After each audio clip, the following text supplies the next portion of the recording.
Olá, o meu nome é Roberto, esse é o primeiro contato. E hoje eu vou tentar fazer aqui uma lista dos melhores filmes de ficção científica da última década. E por década eu quero dizer 2010 até 2019. É claro que fazer qualquer tipo de lista não é fácil, ainda mais uma lista dos melhores filmes da década. Antes de tudo eu vou deixar algumas considerações. A primeira delas é: isso não é um top 10. Ou seja, são aqueles filmes que eu acho que melhor representam essa década. E a segunda coisa é que eu tentei separar os filmes aqui por categoria. Então eu sempre vou mencionar vários filmes aqui, eu vou mencionar vários, mas eu vou dar mais destaque para alguns. Eu não vou ter tempo para ficar falando de todos eles, senão isso aqui vai ter 2 horas. Então, para começar, eu vou listar aqui alguns filmes que tentam imaginar um futuro e também comentar sobre o potencial da humanidade. O primeiro deles, para tirar logo do caminho e que com certeza está na cabeça de todo mundo, é o Interestelar do Christopher Nolan. Em Interestelar, um grupo de astronautas tenta utilizar um buraco de minhocas que talvez os leve a encontrar respostas para salvar a Terra, que está morrendo. Ao lado de Interestelar, um outro filme que também fez bastante sucesso foi Gravidade, do Afonso Cuarón. No filme, Afonso Cuarón mostra como podemos nos comportar sob pressão, com Sandra Bullock tentando retornar para o planeta Terra depois de um acidente consertando um satélite.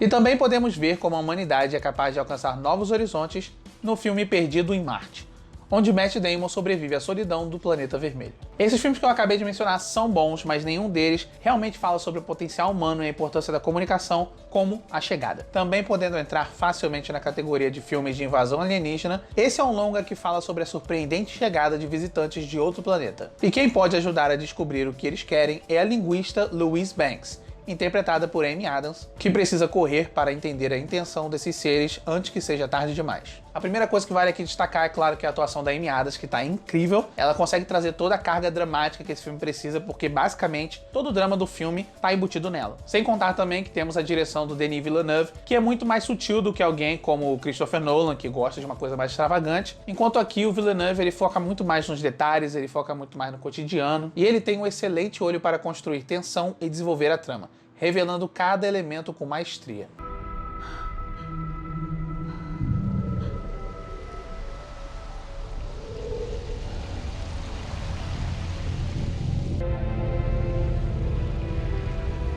E na sequência, uma outra coisa que sempre surge na cabeça de quem começa a pensar em ficção científica são os avanços tecnológicos. E é aí que temos todos aqueles debates envolvendo robôs, ciborgues e androides. Tudo bem que nessa década tivemos coisas bem ruins como Chappie ou Agente do Futuro. Ainda que eu tenha adorado Blade Runner 2049, sem contar que eu considero um enorme feito do Villeneuve, eu decidi escolher uma produção mais contida, sem necessidade de uma certa bagagem ou repertório. E é por isso que, por mais que eu adore todos os questionamentos existenciais do filme do Blade Runner, eu escolhi aqui Ex Machina. Esse filme foi uma grande surpresa para mim.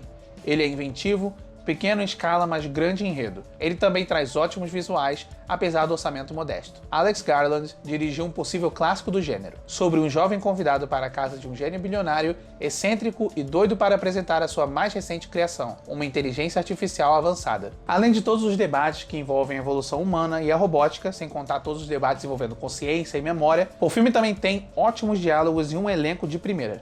No elenco temos nomes como Donald Gleeson, Oscar Isaac e Alicia Vikander. One day the AIs are going to look back on us the same way we look at fossils.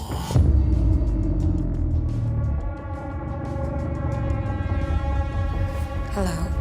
E como a ficção científica é um gênero rico em debate, é claro que tem muitos filmes que fazem você pensar. Então agora eu separei alguns filmes que são muito mais de contemplação, que tem um ritmo lento e é muito mais introspectivo. Eu sei que tem gente que não gosta, mas é o meu tipo favorito de filme. Nessa década tivemos o maravilhoso filme The Whispering Star, do diretor Sion Sono. Infelizmente esse é um filme que passou despercebido por muita gente, e é uma pena porque ele tem uma atmosfera muito parecida com a do Tarkovsky. Então se você gosta daquela pegada mais lenta de cinema russo, você vai adorar esse filme, mesmo ele não sendo russo. Ao lado dele também temos o pouco comentado High Life. High Life é um daqueles filmes que infelizmente não chamou muita atenção do público, mas tem uma ótima atuação de Robert Pattinson, que interpreta um prisioneiro em uma instalação no espaço. E bem no fim da década chegou o envolvente Ad Astra, Rumo às Estrelas, onde Brad Pitt segue uma viagem para o espaço na procura de seu pai, que desapareceu em uma de suas missões. Todos esses que eu acabei de mencionar com certeza merecem muito mais atenção do que receberam, mas eu vou dar destaque aqui para o que eu acho que é um dos melhores, que é Sob a Pele. Sob a Pele é dirigido pelo Jonathan Glazer e é um daqueles filmes que divide muita opinião. De um lado tem gente que simplesmente odeia ele porque ele é lento, tem poucas falas, ele tem uma câmera que é muito mais escondida, ele não mostra muita coisa, ele não tem uma fotografia muito extravagante. E do outro lado a gente tem aquelas pessoas que amam tudo isso aí, ou seja, eu. Na trama, Scarlett Johansson interpreta uma mulher que procura e convida homens desconhecidos para sua residência. O que eles não sabem é que ela os leva para outro lugar, um que desafia os conceitos de tudo que é real. A primeira coisa que chama bastante atenção nesse filme é o visual, que ele é bem distinto e criativo. E como eu disse antes, não é um visual muito extravagante, mas com certeza você já viu em outros filmes e séries que foram inspirados por ele. Se você adora algo mais complexo, quer ficar totalmente imerso no que está assistindo, assim como os personagens do filme, essa é uma ótima escolha e um estímulo cerebral que pode ser bem prazeroso. Ou também pode ser uma dor de cabeça, aí vai depender do que você gosta.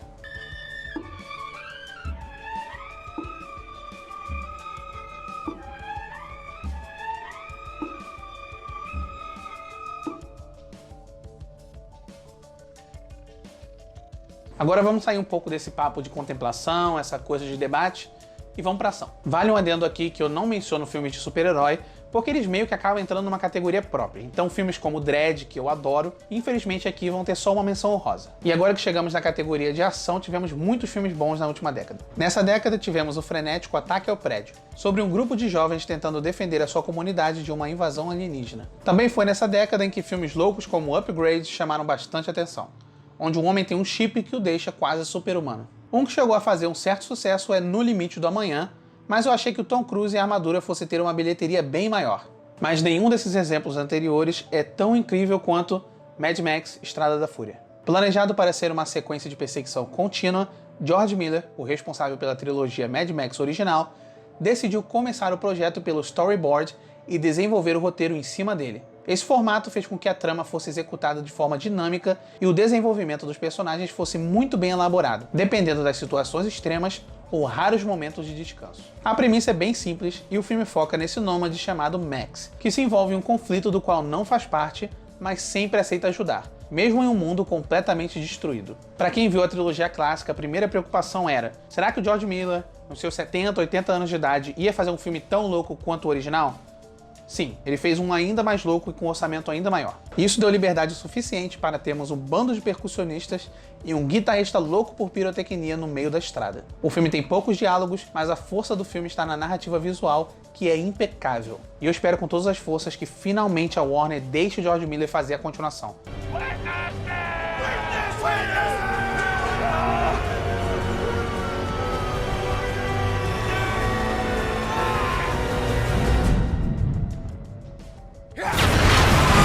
E para continuar, vamos para um subgênero da ficção científica que todo mundo adora, que é a distopia. Essa década trouxe Chris Evans tentando descobrir a saída de um sistema opressor em Expresso da Manhã, e também tivemos a sátira Sorry to Bother You, sobre um atendente de telemarketing envolvido em uma guerra de classes da maneira mais surreal possível. Mas se eu tiver que escolher apenas uma distopia para representar a década passada, com certeza é a nova trilogia de Planeta dos Macacos. No filme seguimos César, o primata inteligente, e a sua missão para manter a espécie viva depois de um conflito contra os humanos. Essa nova fase trouxe um tom mais sério e dramático para os filmes, com embates memoráveis e cenas de ação intensas. Esse remake não deve nada ao original e consegue se sustentar com um enredo bem estruturado, uma ótima direção e efeitos especiais ainda melhores. Todo o CGI é fenomenal e tem uma enorme atenção aos detalhes e realismo como poucas produções têm.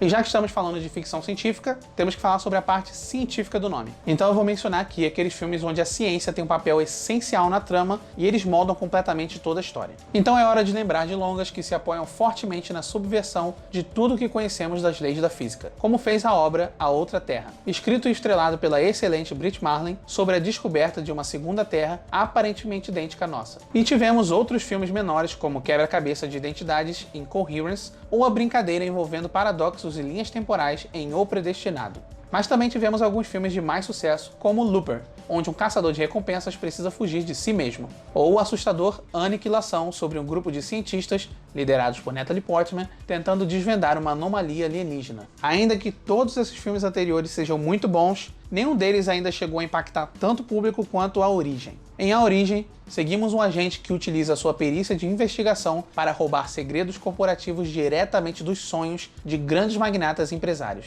Não é todo filme que consegue entreter o público com uma premissa dessas.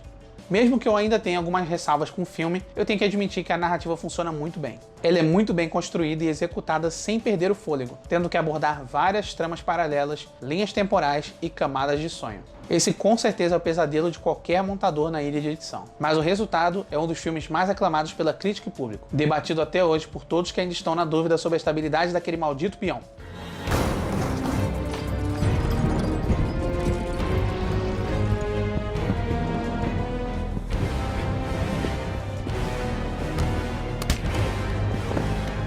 E eu acho que não seria justo fazer uma lista dessas sem incluir o nosso cinema nacional. Bem no fim da década, tivemos o misterioso Divino Amor, de Gabriel Mascaro, sobre uma forma diferente de se relacionar com um forte teor religioso, principalmente em sua crítica. E no ano anterior foi lançada a comédia A Repartição do Tempo, onde funcionários públicos tentam lidar com a burocracia do cotidiano usando uma máquina do tempo. E é claro que eu não posso deixar de mencionar o já clássico Bacurau, de Kleber Mendonça Filho, que se você ainda não assistiu, eu nem quero estragar a história pra você. Eu só garanto que vale a pena. O nosso cinema nacional ele é rico em cultura e carregado em comentário social. Então eu decidi escolher um filme que representa muito bem isso, que é Branco Sai, Preto Fica. Dirigido por Adirley Queiroz, a inspiração principal para o filme veio de um ocorrido da década de 1980, quando policiais invadiram um baile e a sua operação deixou várias pessoas machucadas, além de acabar amputando a perna de um dos moradores e deixar outro paralítico. As duas vítimas revivem um trauma atuando no filme, que procura uma forma de reparação ao apresentar uma trama na qual os dois descobrem uma maneira agressiva de se vingar do Estado.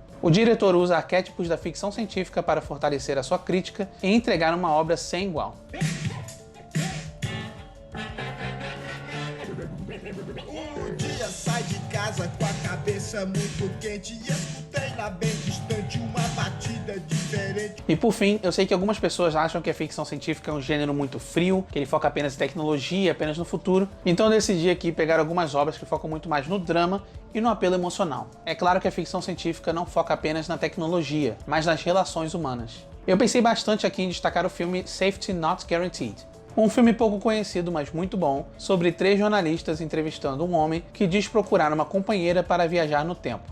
Literalmente. Então eu acabei deixando para o fim uma das produções mais sensíveis dos últimos anos, o colorido e melancólico Ela. Em Ela, Joaquin Phoenix interpreta Theodore, um homem solitário que ainda não conseguiu lidar com o fim de seu relacionamento. Mas a sua rotina muda quando se apaixona por Samantha, um sistema operacional. Assim que você assiste o filme, você entende o protagonista porque é fácil você se apaixonar pelo seu celular quando a voz é da Scarlett Johansson. Ela tem uma direção simples, mas belíssima. Tudo isso ao lado de um bom enredo, excelentes atuações e a música que eleva a obra como uma das melhores do gênero.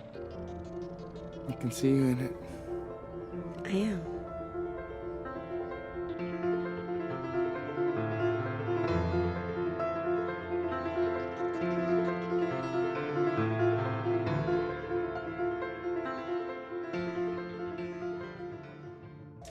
A ficção científica é uma escolha perfeita para qualquer obra interessada em explorar o que somos e o que podemos ser. Não importa se estamos na vastidão do espaço ou lidando com a complexidade das nossas próprias emoções. Esse é um gênero que está longe de perder o fôlego e essa década foi ótima para os fãs. Deu pra ver que vários filmes ficaram de fora aqui, mas infelizmente a lista já está grande o suficiente e eu tive que tirar alguns filmes.